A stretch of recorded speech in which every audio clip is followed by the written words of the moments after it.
The reason I kept the same garbage bag is because at some point, that was the only thing that I actually really owned that was mine. Then as I was writing it, which ended up surprisingly being way harder for me than living it, which seems to surprise a lot of people, but the writing of it was so completely painful. It was a level of empathy that really felt like for half a second, God himself sat down through you and basically told me, welcome back. I am. I am. I am. I am. I am. Living God's light.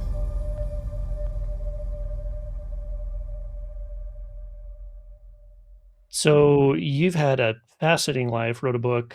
How do you introduce yourself to people? I say, hi, I'm Celeste, author of Garbage Bag Girl and executive director of the Christmas Box International. If I'm at a networking event, obviously.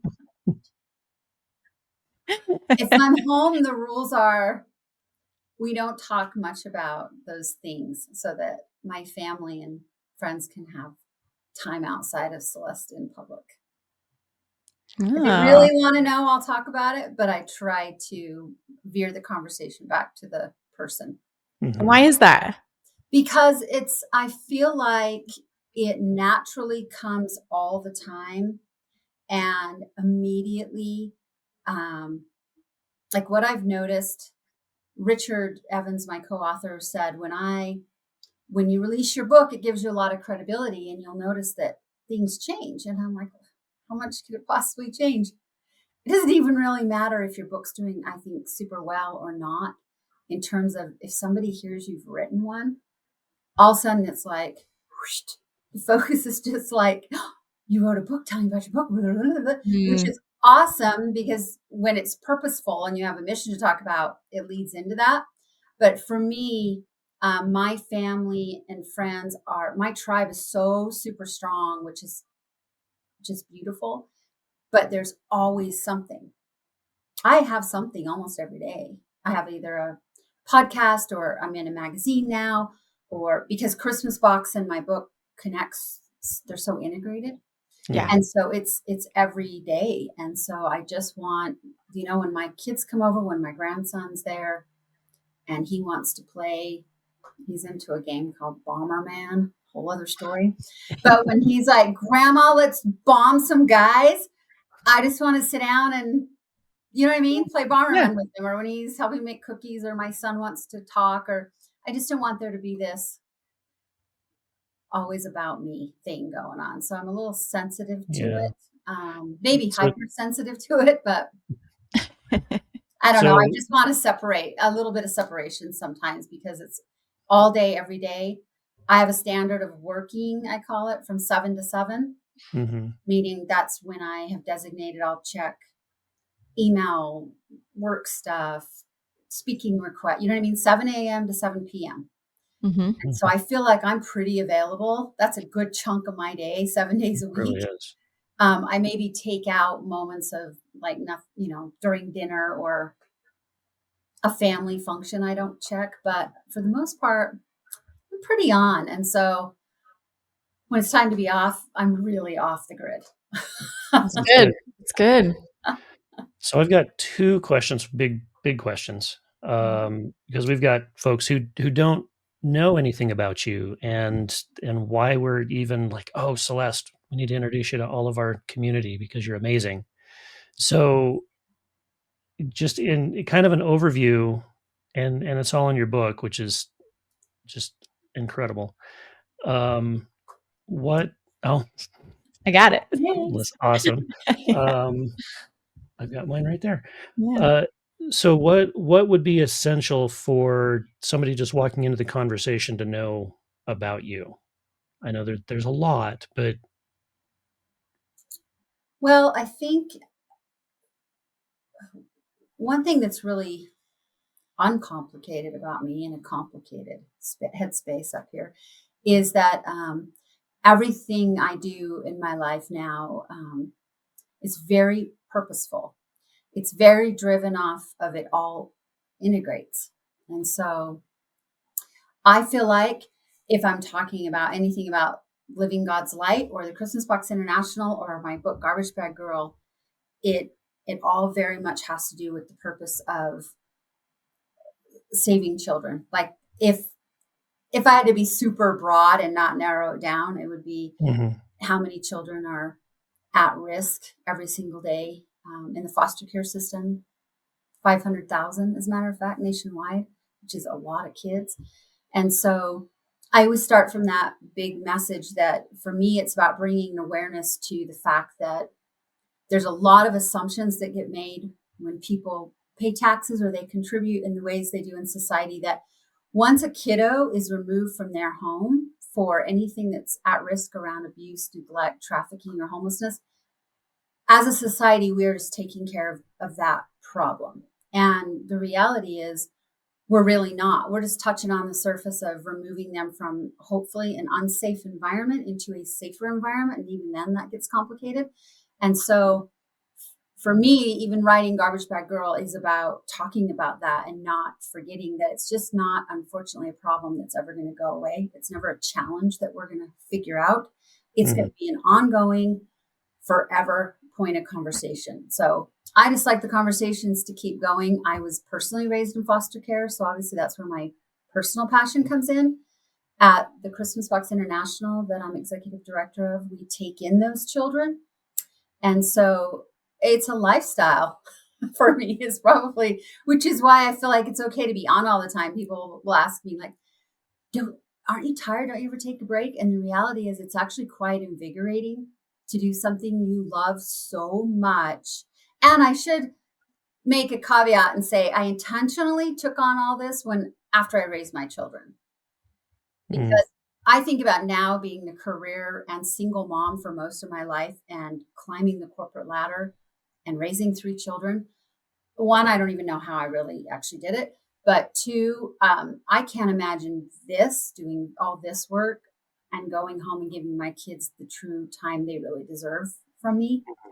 So I intentionally wanted that chapter of our lives to be next, successfully completed. I mean, you're never done being a mom, but you really are done raising them to the level you have responsibility for them on a day-to-day basis. Yeah. And so that's helped a lot, because now I feel like I just get to do exactly what I want to do every single day.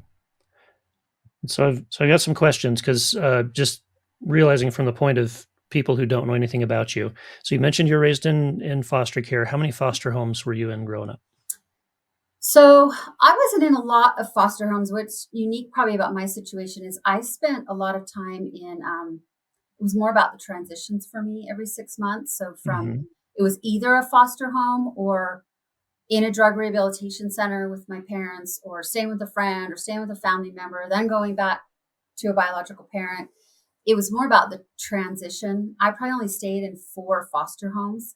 So I didn't stay in a ton, but I just had a lot of transitions. I was in about 32 or 33 cities by the time I was 16, which beautifully gives me a huge appreciation for world travel.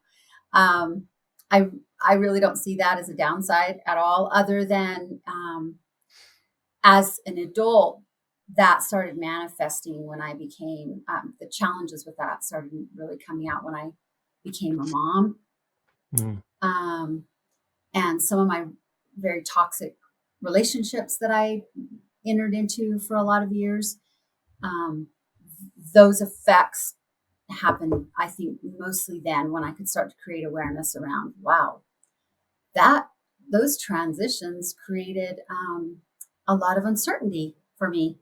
And even though I have a lot of ability to still connect with people, I have also really big insecurities that come up from all that transition and from really being a garbage bag girl. That mentality is just something that's really hard to work through, that I didn't start even into that work till I was in my mid-30s. So say more about, what does it mean so the name of your book is Garbage Bag Girl. So what does that mean? What is a garbage bag girl? So when I started writing it, it was because every 6 months when I transitioned to a new place, I would have the same black garbage bag and I would just throw everything in it and move to the next place. And the reason I kept the same garbage bag is because at some point, that was the only thing that I actually really owned that was mine, that I didn't borrow. I didn't share with anybody, because who wants it? But it was my garbage bag. So I had a way that I folded it up really carefully so that I could tuck it in something and no one would destroy it. And I remember a very symbolic moment of throwing that away, but it was out of anger. And to this day, I actually wish I had that. If I had that garbage sack, I'd probably frame it and I'd be like so proud of it. But at the time when I was officially adopted for the second time at the age of 26, I had like this, throwing it away moment. And it's because I was so unproud of being that person that I moved out of I threw the garbage bag away. I moved out of that city. I mean, it was like I wanted to leave this whole world behind, and that garbage sack was part of that. So the book started out with the name because of that. It just was very natural. But then as I was writing it, which ended up surprisingly being way harder for me than living it, which seems to surprise a lot of people, but the writing of it was so completely painful that I started having so much awareness around the way I think. So I've always been very optimistic, but it's because I don't center in on the things that hurt me very often. And so when I started writing the book, I went through the processes. My trauma therapist explained to me, when you're going through trauma, especially as a child, your natural instinct is to move through it as quickly as possible because you just want out. It's like if you're drowning in a pool and you're just like trying to find the side of the pool. You don't really want to stay there in that a lot for a long period of time. And so, especially me being the older child or older sibling of two younger siblings and taking care of them as a mom, my sole purpose and whole reason for living was to take care of really my sister, because my brother wasn't around a whole lot. And so I just developed over time this ability to it was about somebody else, and it was easy to give to somebody else. And then I never had to worry about what Celeste was feeling until I wrote the book. And all of a sudden I was like, oh, I'm mad. Like, I'm really angry that happened. And then I was really sad. I really felt like a loss of my own childhood I never got to have. And then I was incredibly invigorated by these people that popped up in my book that I needed to circle back and thank. So I was thankful because I was like, oh, look, I had these angels that came along the way that helped me that I just kind of ignored because I didn't, you know what I mean? I was too little. I didn't know that they were there for that purpose. So the book just took me through all these emotions, and Sandra, my therapist, says you start to experience the process that you're supposed to experience when you have an exercise like this. And I can't remember if it was you, Vinney, or you, Lynn, that told me you wrote the book. Now the book will write you. And it was so true. I was like, what does that even mean? But it does. It just has driven so many decisions in the last 2 years, which isn't it. It's definitely God that just is driving this path now that I get to be furiously on with all that healing and big emotions. And I cry on a dime all the time still. I'm like, where's that even coming from? That comes from authentic love. Yeah. Yeah. But that emotionality. Yeah. Yeah. That's really awesome, Celeste. I could see, I was watching as you were writing the book, this false persona of self was getting disassembled, only to show the real self that's way better. And the real self is so much stronger too. And it's like that real self was outgrowing that house of cards. So it needed to be disassembled. And to me, that's the kismet. That's the synchronistic, perfect element of you getting your story out there. And what a healing. Yeah. I was like, you know what? If, when it was like Ready, Set, Go published, because You know the process when the cover's coming off the printer and you're like super excited. For me, there was like a very big panic attack. Like, okay, so I thought writing it was the hardest part. Then I thought recording the audible was the hardest part, right? Because Richard was like, now we get to record the audible. And I was like, oh, that's so fun. We get an audible. He's like, no, you get to record the audible. Me? He's like, well, who do you think is going to record your story? Celeste. Okay, I just didn't really process it. But then this information started coming off the printer. And he's like a kid excited. And I'm like a kid terrified because I'm like, oh my gosh, people are going to read it now. He's like, yeah, that's what you do. I know, but I'm not worried about strangers. But what happens when my kids read it? And what happens when people that love me read it? And they know the real me, like what happens at that very moment when they learn all the new things about me. And how are they going to feel? And I was so worried about how everybody else was going to feel that loves me when they read the book. And of course, all the experiences have been nothing but beautiful. But it very much was like, okay, well, here's my journal. Hope you guys are nice to me. It's that raw. Yeah, it's very, very raw. And you've had some horrific experiences as a child. I'm gonna step in here and just say I had to, Celeste, this is truth.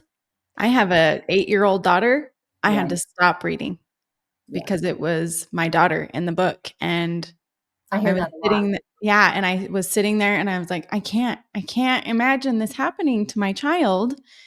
And I just was so heartbroken for that child, for you, and I am so grateful I picked the book back up because it is you gotta get to the happy ending.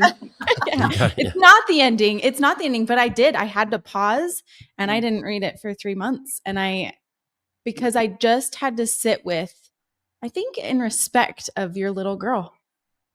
Totally. It was like, I just need to respect, what happened to her. And it was also from a place of pain. Like, I can't handle this right now, but man, I just am so touched by your story and how, like as a kid, like what you were just explaining as a little kid, isn't it amazing that most of us, we just adapt as kids and we're just constantly adapting, and how cool it is that we are able to survive and be so resilient. But then like we become adults and have to unpack it all.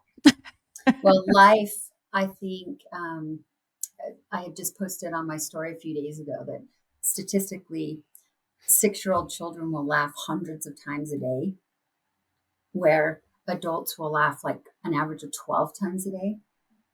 And so I when I read it, I was like, that makes a lot of sense I think just the way we're just born with that innate love and light that we've been given. And then over time, based on some addiction, mental health stuff, and environment, do we have spirituality? Do we not? I mean, just all the factors that come into our life.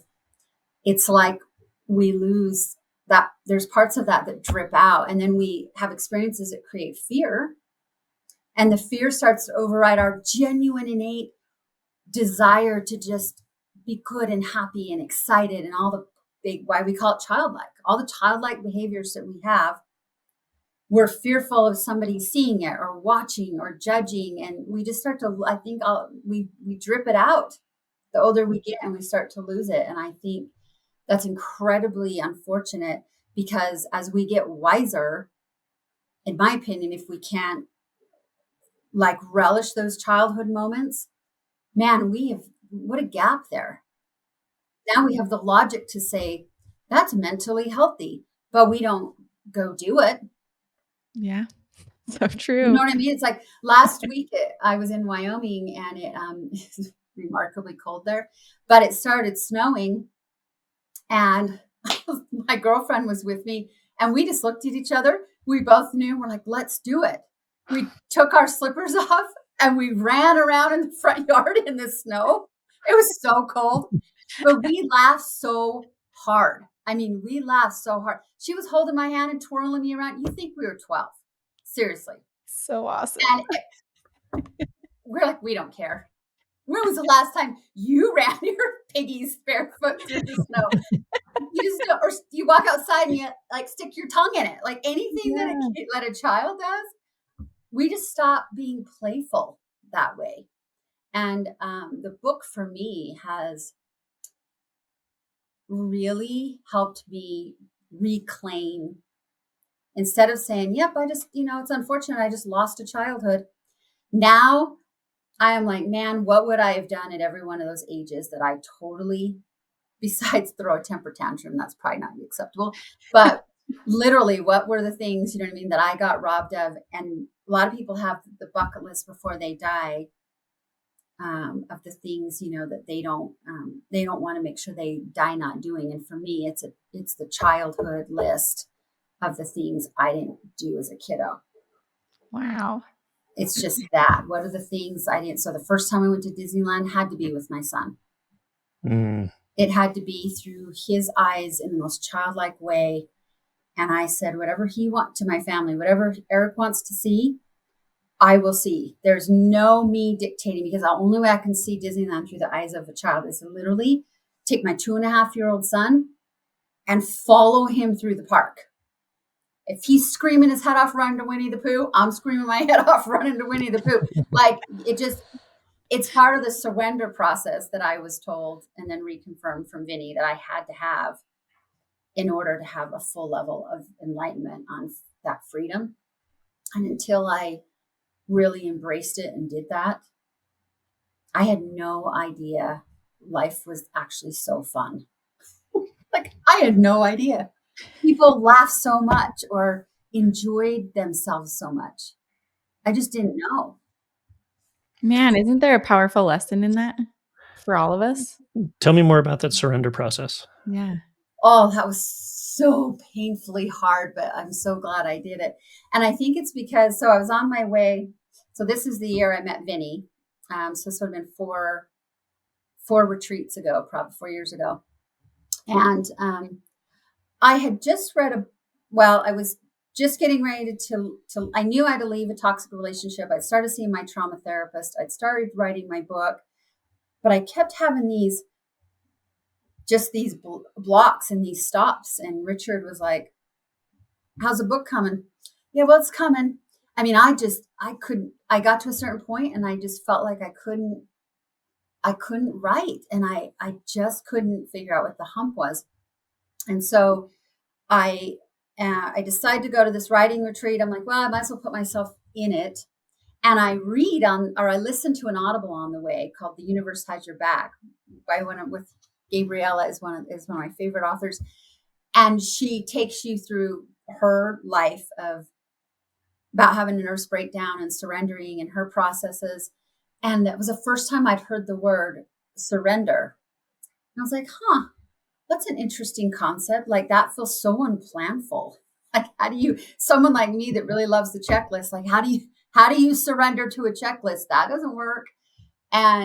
But I was trying her breathing exercises, and I had already been on this journey of, after feeling robbed of having what I experienced, God taken from my life. And I was trying to reclaim that relationship. The timing, of course, was beautiful. I have this long 5-hour drive and I pull onto the property. And so I have worked with Richard Evans for 30 years when he first wrote the Little Green Book, but I hadn't been on his ranch property in almost 18. And so everything I knew was going to be different anyway. So I start to drive on and I just have this overwhelming feeling of love and peace. All the good stuff's coming in. And I am literally told, in order to fully surrender, there is not a checklist. And I'm like, I'm really working on that. And I go and I meet people and I first see Vinney and I'm like, oh, what a sweet guy. Look how loving he is. He's like, give me a hug guy. And I'm just kind of labeling him as which is not untrue. He's all these things, but I'm just feeling this gravitation like pretty much any other human that meets him. And he sits next to me.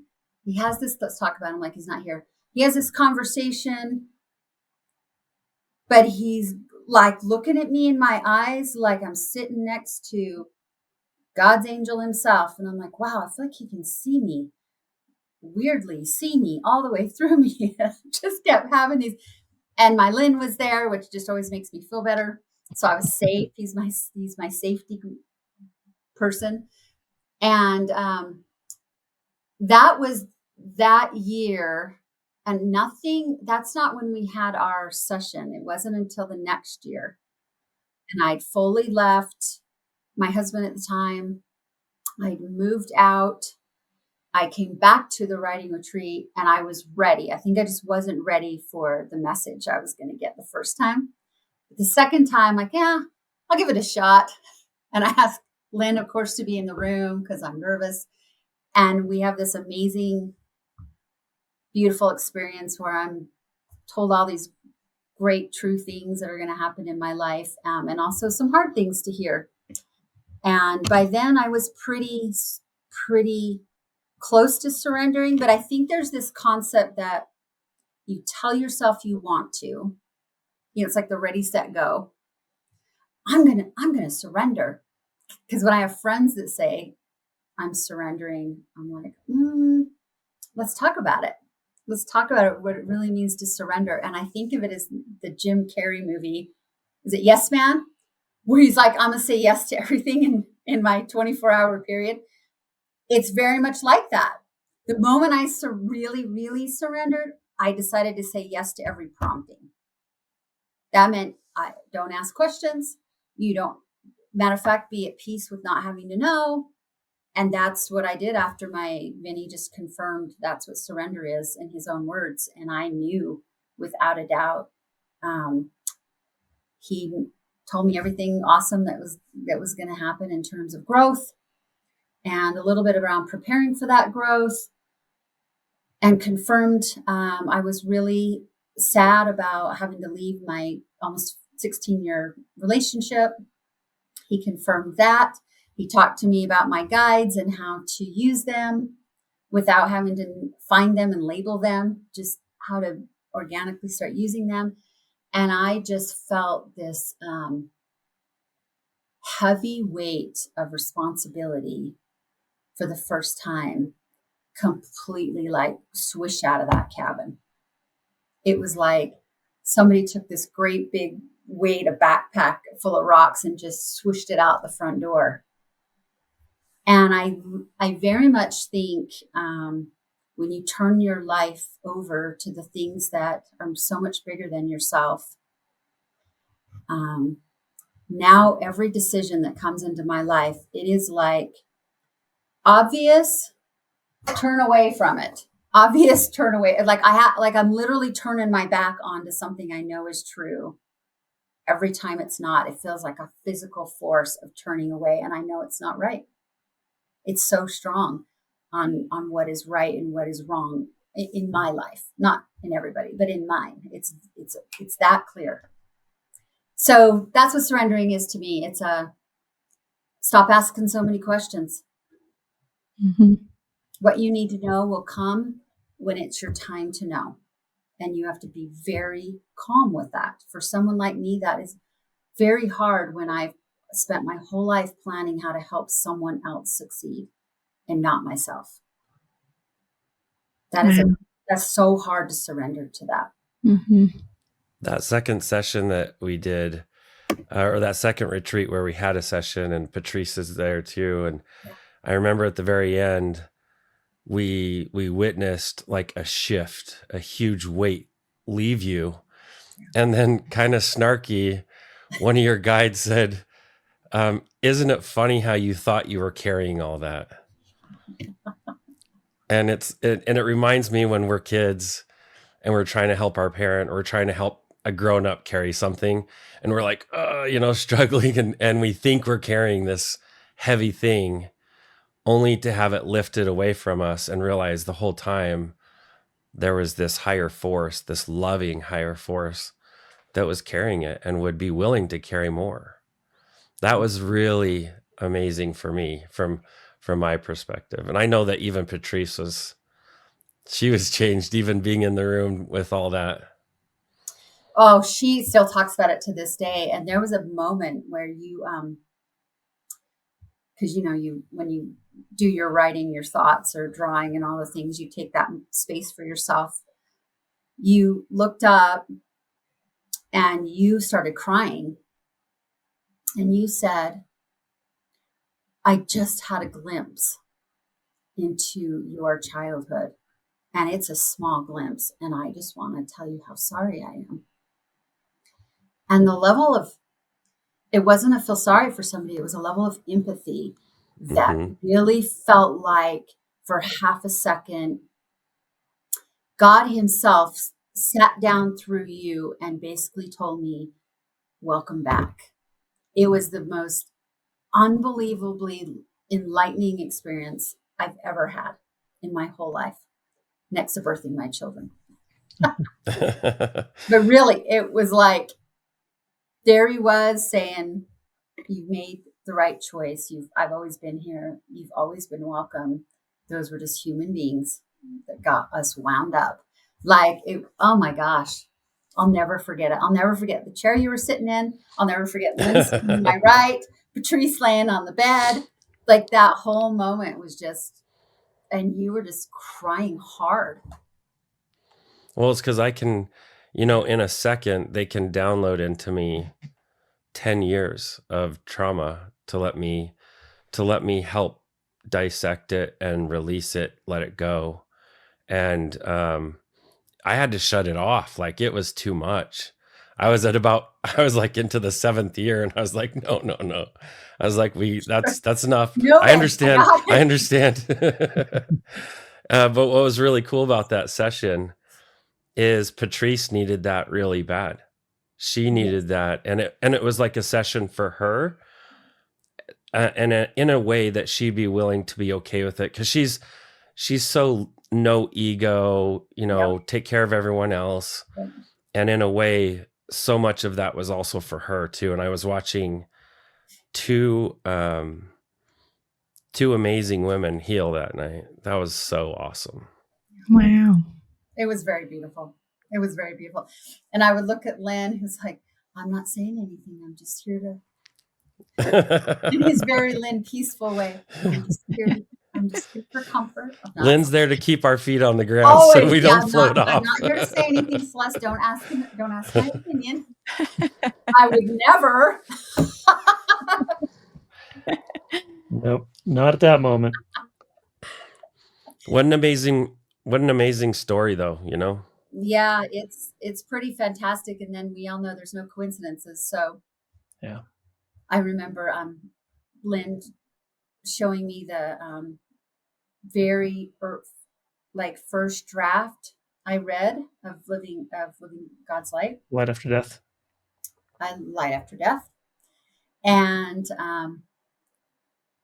just more confirmation on, wow, this is so calming and so peaceful. And I can't wait to, whatever the path is, to be involved. I'm so all in. And then, of course, the workbook and the classes now that we do, and the timing for me on how that all rolled out because for me, being involved in, I'm talking about the facilitator groups,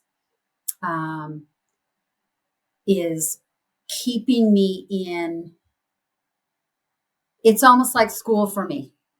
It keeps me in the classroom of continually practicing, which is why people sign up. But for me, why I want to just keep having another class is because they're constant reminders, and every single lesson now this is my 4th time. It's my first class, but you guys took me through it, and I've read the book twice. So this is my 4th journey through the lessons.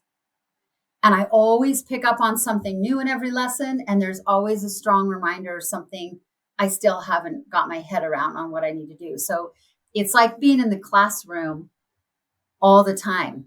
The group, like, I would seriously tell someone, the moment you stop one, go start another one. Probably with the new facilitator too. You know what I mean? Like, it just gives you, it's like a refresh every time. Yeah. Yeah. So I love the workbook because I work through the workbook myself and I lived the experience. Yeah. But I go through it just to remind myself of the very things I know. Yeah. because we forget even some really important stuff sometimes as we're living life. We forget, we get out of alignment. Yeah, it's I love that we wrote that book. Well, it's a lot to remember when the daily challenges are coming in. Let me restate that. I love that Lynn wrote that book. Okay, I got to jump in here. It's actually at the beginning, I mentioned there were two big questions, and you actually just started answering the second one of those.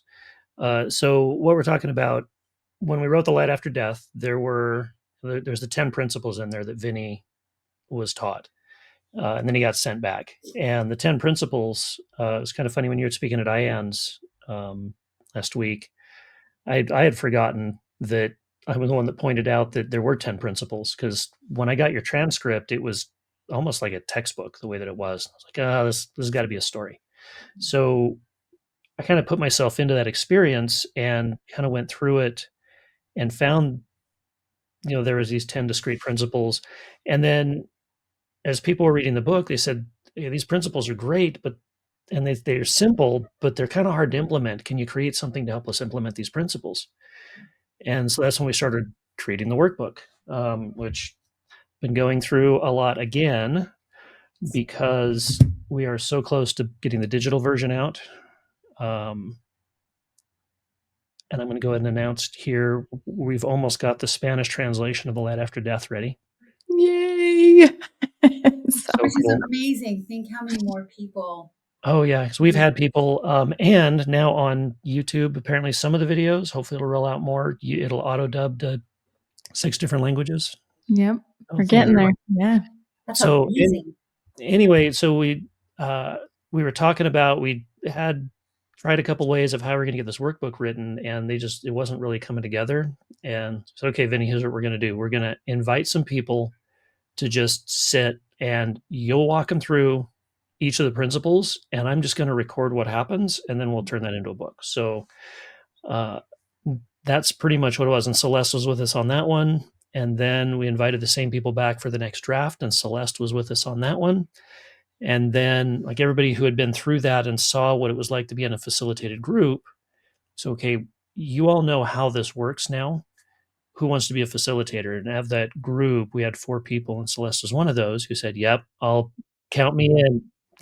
So, and then her first group started, and she says, okay, I want to start scheduling my second group. I'm like, whoa. He's like, don't you want to finish your first group? Nope. Yeah. And Celeste is like, no. Nope. It's like I'm a missionary. Yeah, well, and so that, and it really, and this is, I'm getting to my question, it really taught me a lesson on the value of staying engaged and making it a part of your daily and weekly life. So tell me more about that. What has that done for you, and why are you so in, like, where you don't even want to break in the weeks where you're living this stuff? So when I think when it comes to relationships, I refer to myself as a recovering codependent, because I'm very aware of habits in a relationship that can come back to me, as my therapist likes to remind me. Celeste, you have a really wonderful history of choosing chaos. And I'm like, I don't know why I have to say it like that. It sounds so dramatic. And she said, well, think about it. Logically, you have in the past chosen chaos because you can manage chaos very well.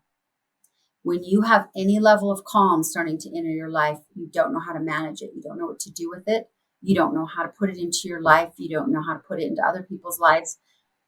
But you function at a very high level in chaos.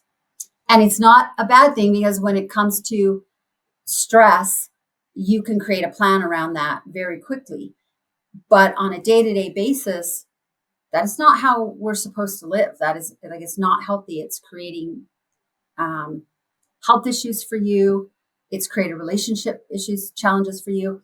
And so I use those as analogies, because when I had the beautiful blessing of opening my heart to my higher power again, it was the same feeling. You need to be in a life that is where you're constantly practicing your important habits. I don't do well by being told something and then it just, I don't know if anybody is, but my life just now works that way. It's like resiliency skills. I believe they're like muscles that we can keep building in the gym, but when we keep practicing them, when we like optimism and community and compassion and hope and the resiliency skills that continue to build us up, like they have to be identified and in my face every day on a list so that my brain, my psyche, and my heart are always looking for them. And God's work is the same way. When I have the 10 principles on now as a copy in my notebook, it's on my phone, it's on the counter at home, like it's in every corner of my life. It is because I have to be in school all the time for that. Because I had so many years where I didn't have that I want it to exude me. I want somebody to feel like I want what she's having. I want some of that meal. That looks great. And the only way that can happen is if I'm truly living that life. And that means I have to practice it every single day until those things are so habitual that I don't need the little reminders. And I think of that like my goals. I wouldn't set goals in my life and not have them in front of me every day. I don't work that way. Anything that's important to me has to be in my face all the time. And in order for me to do that, I have to put it in there. So I live by the calendar. Dates with my children once a month, always in the calendar. Meditation, always in the calendar. Like I just live by that code of here's the things that have to happen every day. And the principles are a big part of that. They're just necessary in order for me to function at the highest version of myself all the time. And they're beautiful reminders when I fall down and I trip and I spill something and I make a decision that wasn't the healthiest. Those principles being in my life every day remind me exactly why that's okay. Exactly why I'm still loved for how very imperfect I am. And I just personally have to hear that a lot. I have to hear that I'm loved for being imperfect because I was just thrown away so many times as a kid that it's easy for me to fall into the well of despair and feel like I'm not worthy and I'm not loved.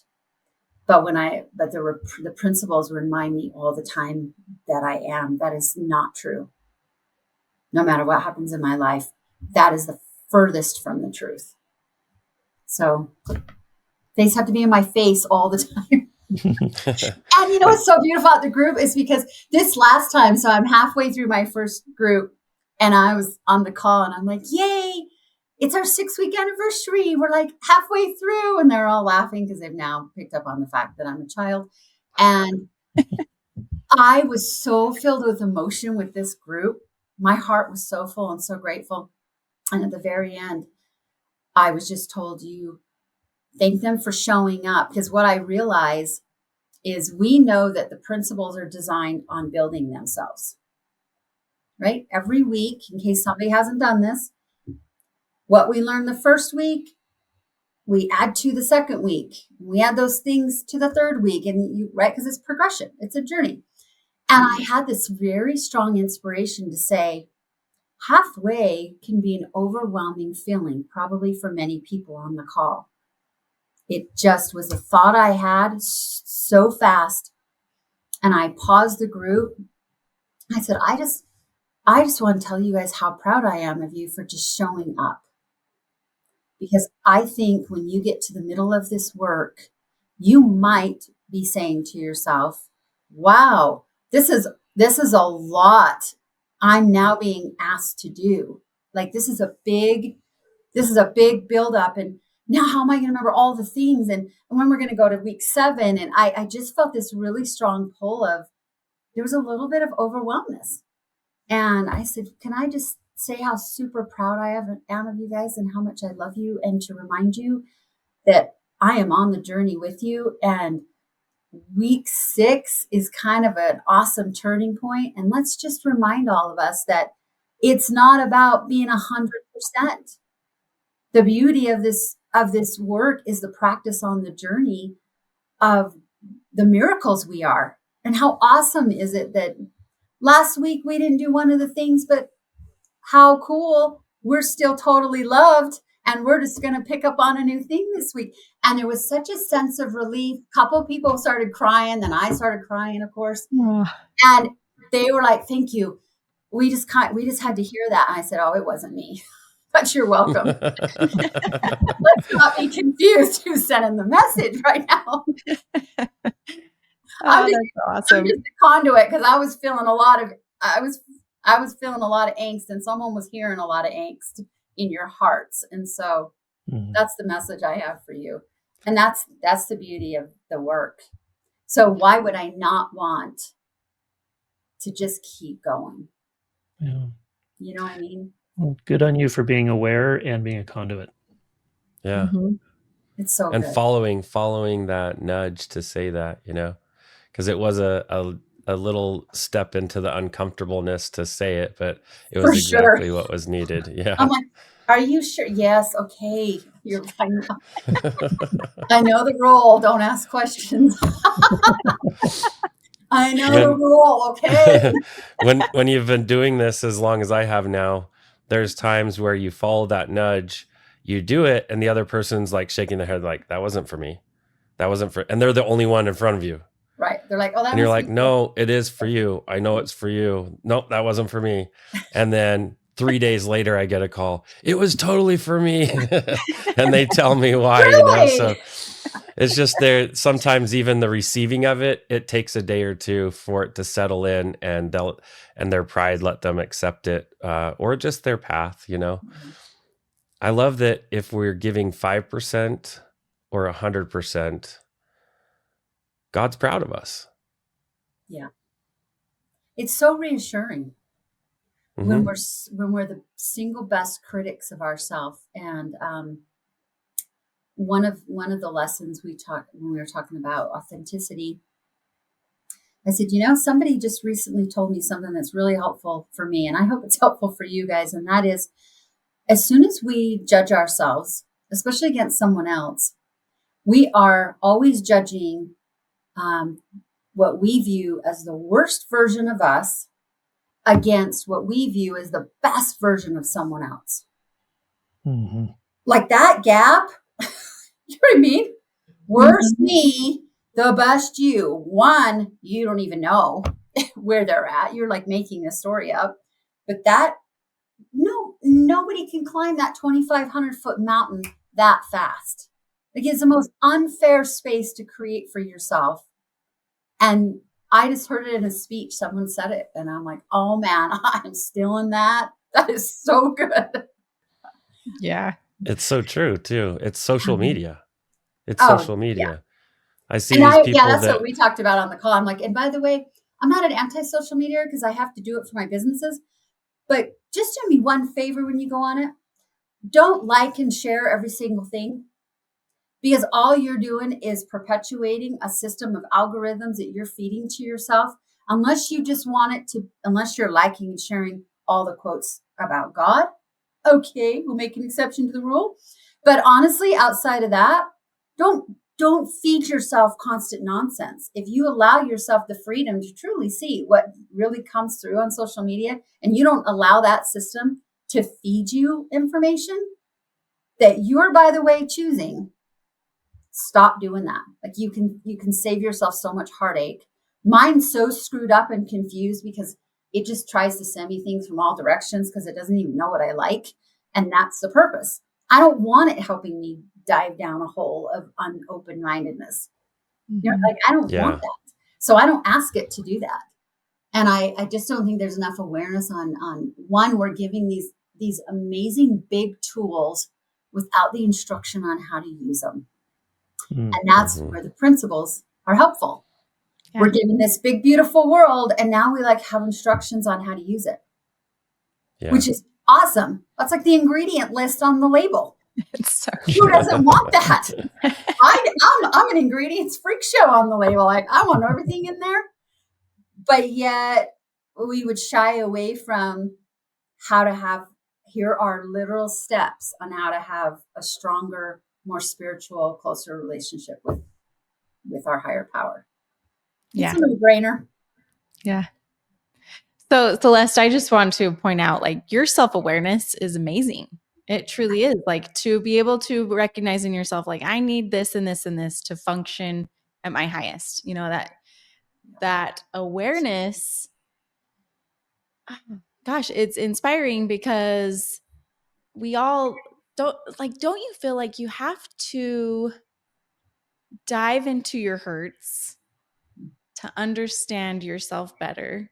And in that comes that self-awareness, would you say? Yeah, you have to manage your traumas. Yeah. Or if you don't, it's kind of like your health. Don't worry, it'll manage you. I mean, it just will. You can choose how you want to manage your trauma, just like you can choose how you want to manage your health and your spirituality, or it will manage you. Oh, that's such a good way of right. And so for me, the religion of dark, how do you say it, Vinney? The religion of fear. Yeah. Religion of fear. That's what it is. Yeah. I think that'll string you along like you're on a leash all day long. And so will your trauma. So will your health issues.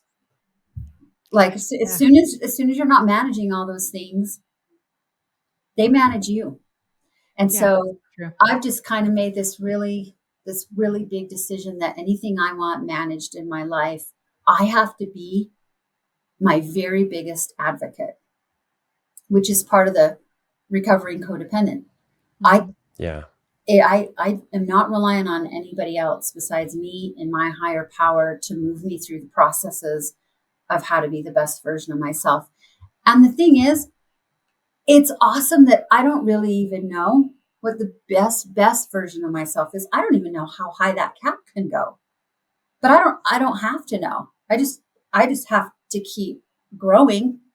And the other cool thing I wanted to say about the constant reminders of the principles is that the more I practice them, the more, so our shelters, we have 3 of them in the state of Utah, and because kids are in state custody, we're not allowed to have things in the shelters that are considered religious. Now, the workarounds are we can develop characteristics or values that we know align with that, but we just can't have blatant in your face things. And because the principles are taught from a non-denominational standpoint, and the book is written that way, and the workbook is written that way, when I come in and I see kids here that I don't really have the words for sometimes, and depending on their age can be triggering for me, which I don't say in a negative way, because I just think those are friends. Those triggers are friends I haven't managed yet.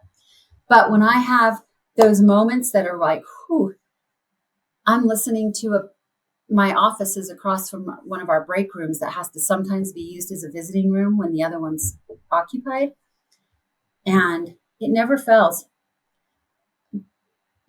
God has a very specific plan that, I don't know about, but it's there, where the parents with the children who are always begging them to stop taking drugs so they can go home are always in that room across from my office.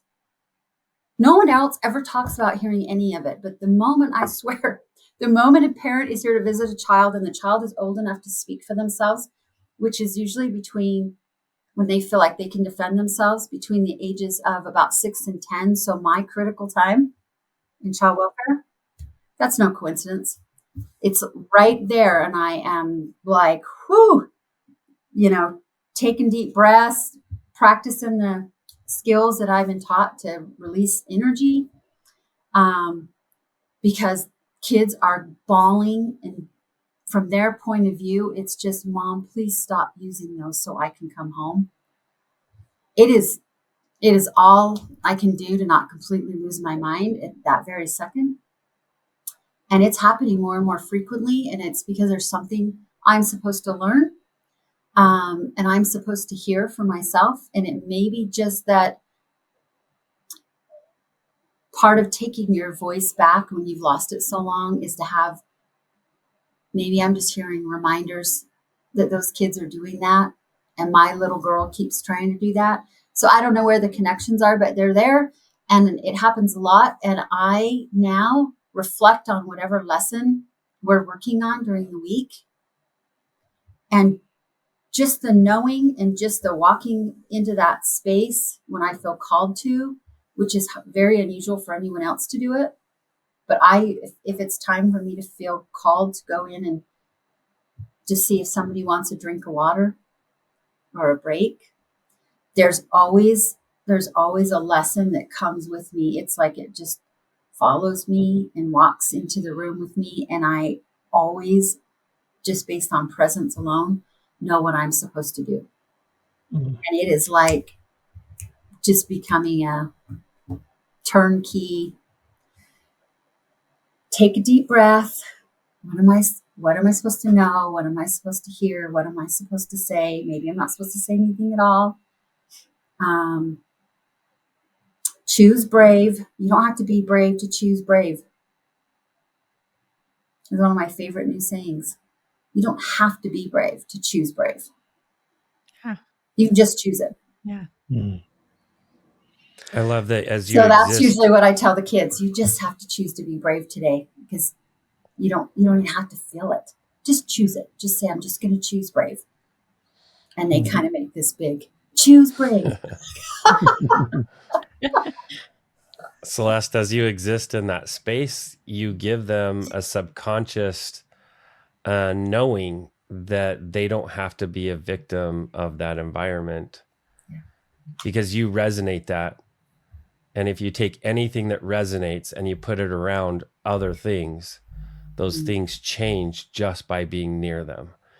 And I feel like this, all this work, you call it your businesses, your work, your job, and your mission, but it really is your mission. Yeah.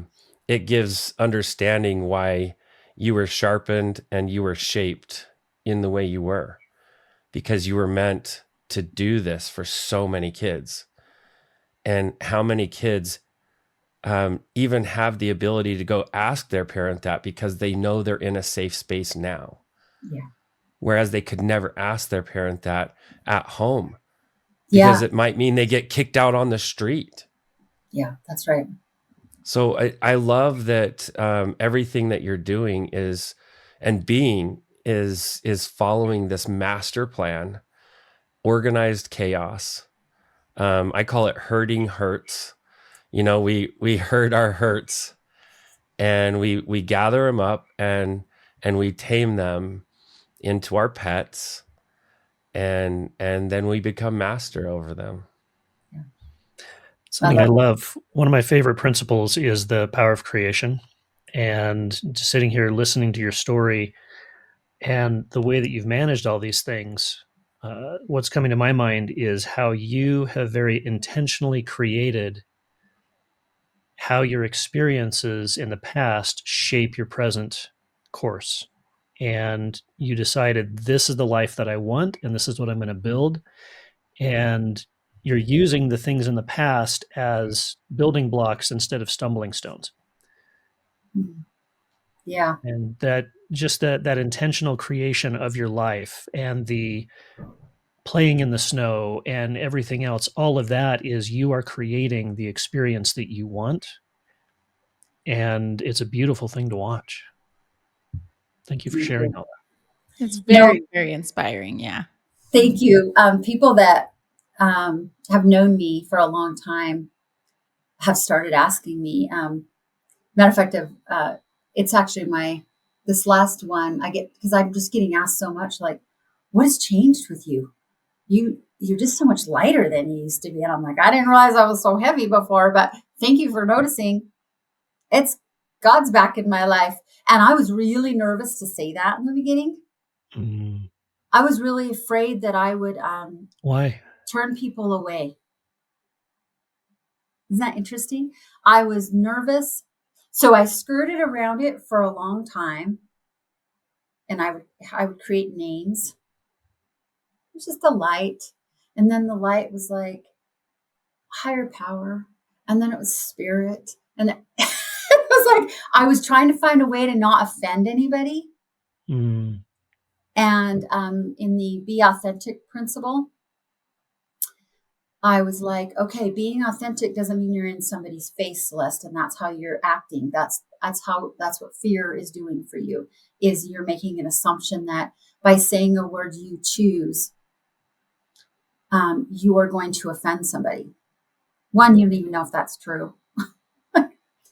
And two, if so, like I always say, the more elevated you are and the higher your frequency gets, people naturally drop off anyway that aren't even supposed to be there in your life anymore. It's not like somebody asked me on one of our 2 calls ago how about boundaries and how to let people out of your life. And I said, well, one of the beauties about you growing in your spirituality is you won't even have to end some of these relationships you're talking about, because your lift is going to be so uncomfortable to somebody else, they will fall away and you won't have to do any work. And for me, that is just so true. And why do I want to hang on to someone that is uncomfortable with my light anyway? It's not like I'm handing them a Bible and telling them this is the way. I am simply radiating the light that I think is so good for me. And if somebody asks me what's changed in your life, they're genuinely wanting to know. So I've had to trust that, to just say I've let God back into my life and have no shame. And now what has happened is, me too. Someone's like hearing it. My partner Shane and I were just having drinks in Wyoming up at the bar location, and someone hears us talking about it, and they like scoot down. Oh my gosh, I can't wait to hear this story. And I'm like, what was I so afraid of? All I'm doing is attracting the same people that want that. But I was just so scared. I was going to like hurt somebody's feelings or make them feel uncomfortable because I said the G word. It's, oh my gosh. I was just fearful. And that fear that I was talking about, it was like leashing me around instead of me saying, I'm managing this. I'm managing this by saying the word that feels right and not feeling shameful. That's awesome. And it's awesome. It's so awesome. It's not like I'm fluttering down the hall throwing God confetti out, but like in my, but I wait, I wouldn't put that past you. I wouldn't put that past you. I mean, honestly, I kind of feel like, yeah, you should throw happiness around like confetti, and it shouldn't feel any different, right? Like if somebody's uncomfortable with that, then that's on them. Like, why am I going to feel bad for somebody being uncomfortable that I'm not being sad like they're sad? I've just stopped living like that, but it stems from just not feeling like I had a voice for so long. And I also chose those relationships. If I was too giddy, if I grabbed somebody's hand out of excitement, I mean, I remember moments of being pulled back. Like, we don't behave that way in public, or just being like corrected. We don't need to have that much energy, Celeste, right now. Like, bring it in. Bring yourself in. I'm not bringing it in. You bring it in. I'm not bringing it in. I'm sorry if my light makes you so uncomfortable. What? That doesn't even make sense. But it's just that's the garbage bag girl in me. When she, we also call her Brooklyn, when she feels pushed into a corner, or, I only have two places I retaliate to, and one is fight. One is feisty, Celeste. And one is get small like a little girl and just hide under my desk. Those are natural places, and I'm just working really hard to acknowledge them, say hi to them. I know they're in the room and they just want to be heard, and then bring balance to the show. It sounds like a T-shirt. I'm sorry my light offends you. I'm sorry, not sorry in parentheses. Yeah, sorry, not sorry. Sorry, not sorry. Oh, Celeste, this has been amazing. I feel like we could talk forever. Like, you really do. I can for sure. You're emitting such a bright light, and to have you as part of the Living God's Light community is a gift. And you and I haven't had I know. We haven't even seen each other in person. Yeah. I mean, I saw you at the gala. But you were so busy. Oh, that was fast. You're right. Yeah. You were amazing there. You just were awesome. So the one last question we like to leave our guests that come on our podcast is, how is Celeste living God's light? She practices every day. I just practice the principles. When I talked about being authentic earlier, I think when I first went through the principles, being authentic scared me because, well, I didn't know who I was. I didn't believe I was a child of God. And so I think that's really hard to live authentically when you don't believe that yet. So working through the self-love, those are really, some of the principles are just not as hard for me. And I think that's just normal, right? We all have like our areas, Vinney, you talk about this, the areas of progress we're just faster in. And for me, the self-love is a constant, it almost feels tasky sometimes. It's a lot. And sometimes it feels forced. But for me, constantly practicing and feeling authentic isn't a being in your face. It is finding a way through the principles for me to talk about who I am and what I do in a way that still works into my environment, but my heart doesn't have to make a shift when I think about it. I don't have to go, I hope that works for you guys. Finding that blend. And then I think you just are authentic to yourself when you can find that place where all of a sudden now you don't pause. You don't pause to correct your internal mind on talking about what's important to you and the things that matter. So, yeah, I just practice every day because it's a journey. And I give myself an amazing amount of grace. I just do. I have to stay in that space because I'm okay with the fact that I fall a lot and I have doubts come up and fears, and I just realign with the principles. Like, it's just, that's what it is for me. It's maybe sacrilegiously my Bible right now. I don't know. I don't know how that part works, but for me, it's a guiding principle as I'm on my journey. And maybe at some point I don't need that.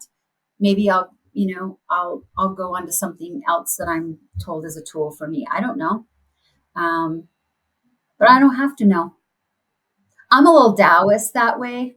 I started studying that, by the way, about 9 years ago. And I'm very comfortable in the not knowing space, which is awesome. I've never had to have the exact answer. I can kind of float around and look for the answer I'm supposed to have. So the unknown is okay for me. I live with a lot of reassurance that I don't know, because then I think I'm very open to what I'm supposed to hear. It's a great place to be. It really is. It's just more comfortable. I feel like your heart is your Bible for you, really. I'll take that for sure. For sure. Yeah. That's what's been carrying you through the hard times, the good times, all the times, is that heart, that energetic, not just physical, but energetic heart that you've got. And now, Celeste, if someone was interested and they wanted to find out more about you and your book and the Christmas Box House International, how could they do that? So if you Google me, it's ridiculous. It's kind of embarrassing at some point, don't you think? When you have you Googled Vinney Tolman? It's kind of crazy. I haven't actually. I should. You should. It's kind of like, oh my gosh, there's that much information out there. No, but CelesteEdmunds.com and the ChristmasBox.org both have so much information about how you can get involved with our organization, which is Lynn is also a board member of Christmas Box International, and he keeps me very aligned because the areas I do get anxious in, he's very calm in. So that's awesome. And I would be very remiss if I didn't take the opportunity to say thank you. You guys people don't know how generous you guys are. You chose Christmas Box House from the moment you incorporated as a donor. And I just want to say thank you. Oh, it's amazing. It's pretty great.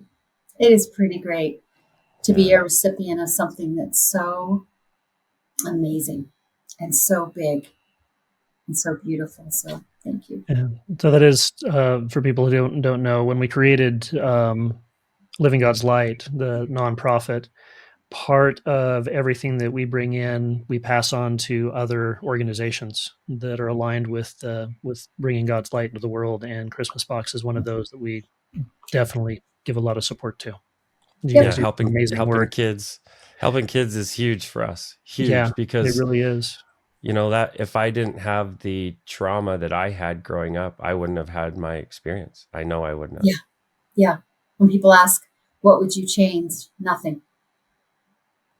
Yeah, you can't change one thing. If it risks altering where I would get to be today, I wouldn't take one of those hardships out of the equation, because they all just led me to where I'm supposed to be. Well, you got a lot to choose from. Yeah. Yeah, so did Vinney, but I think you would say the same thing, right? Like, absolutely. If it meant I couldn't have even 1%. Time machine back. Yeah. If I lost 1% of what I have now, I would not change a thing. Nothing. I actually put gratitude and love towards my past now. I'm getting there. That might be the next level. It is. It took me a while. It took me a while to get there. Yeah. Say you'll get there faster than I did. It took me almost 10 years. So yeah, you'll get there. I feel like I'm close. I'll get there. Yeah. Well, this has been a wonderful conversation. Thank you so much, Celeste. Thank you guys. We will make sure to have all of your information in the show notes so that people can find you. And if you want to join Celeste's next facilitated group, it is on livinggodslight.org. This light we share doesn't end here. Come walk with us at livinggodslight.org.